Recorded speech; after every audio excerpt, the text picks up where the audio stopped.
also have something called modern Grimoire magic. This is sort of, I'm not sure if you are aware of Poke Runyon.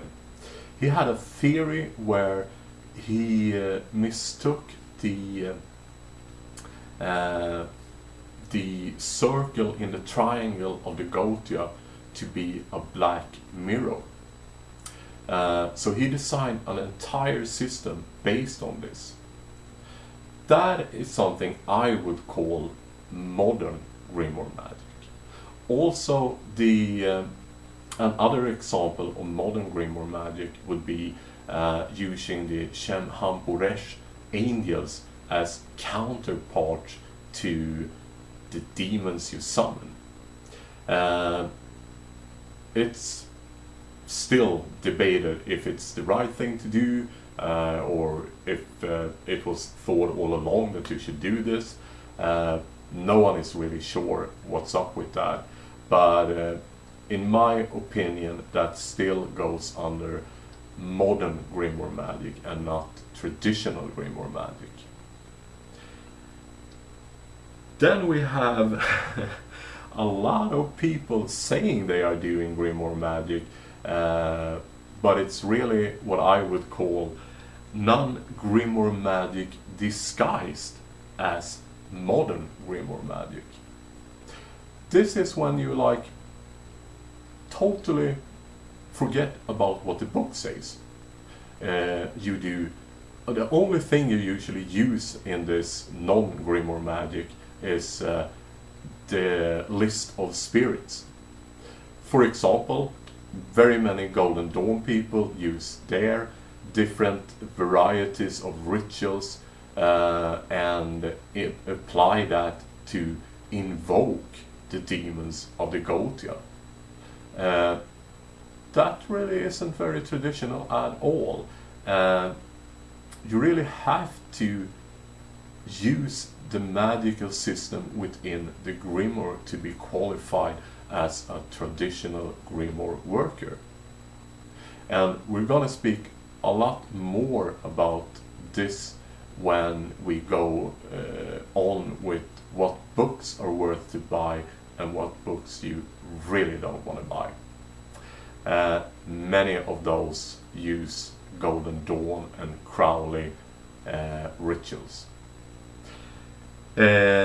Also all these other crap that are out there, like the Luciferian Gotia, the Monolatry Gotia, I think that's a new book that's out, the Sex Illustrated Gotia.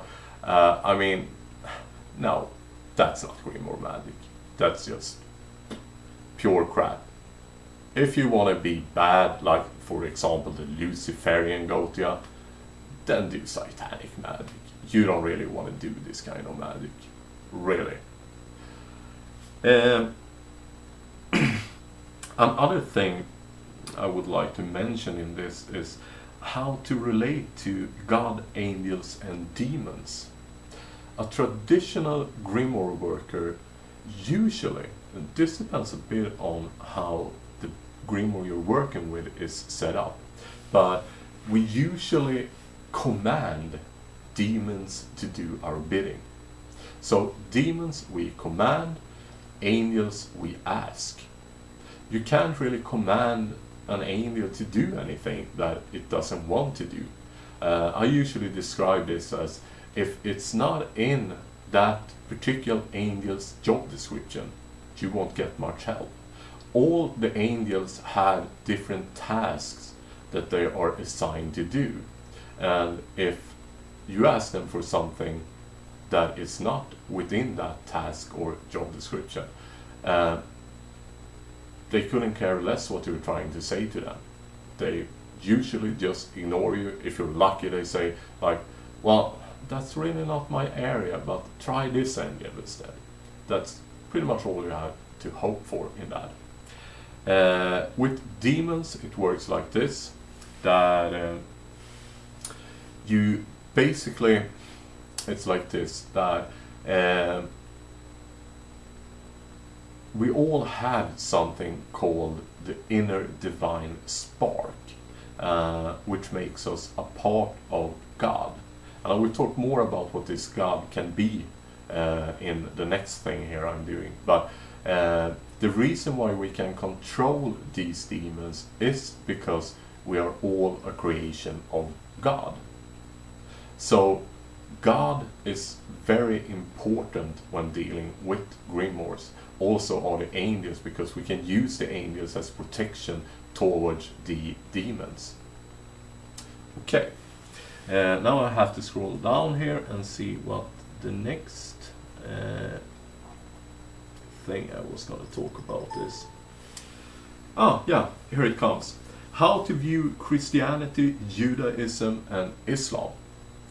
Well, you don't really have to be that much of a believer in the way that, for example, Christians are. You have to believe that the entities you're dealing with are not constructions of your mind, which Crowley did, and it's also a good example on why he didn't really manage to get the Gotia to work. If he had gotten it to work, he would definitely not have viewed them as part of your own mind as he did. Then you would be very, very convinced that these are something else. It's definitely not something we just made up in our brains or whatever. So you have to believe in the spirits for it to get effective. You don't really have to follow any particular god. What you need to be able to do is to set aside your own belief in what you believe in and apply the religious thinking that you often find in these grimoires.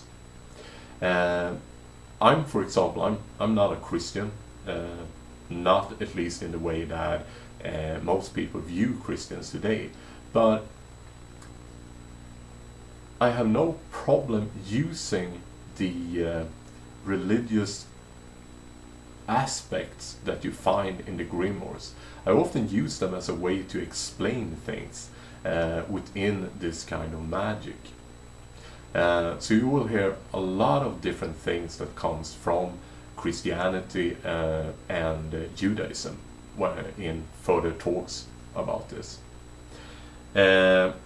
So yeah, you have to be able to, you have to believe in something, and you have to be able to use the symbology and the religious aspects that are so very present in these grimoires.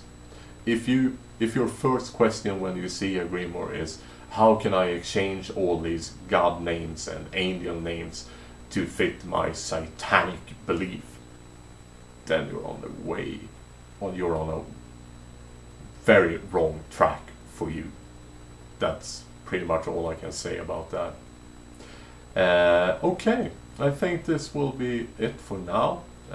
Hope you have learned something from this, and I will expand on these things more in future vlogs. Okay, bye bye. Have a good day wherever you are.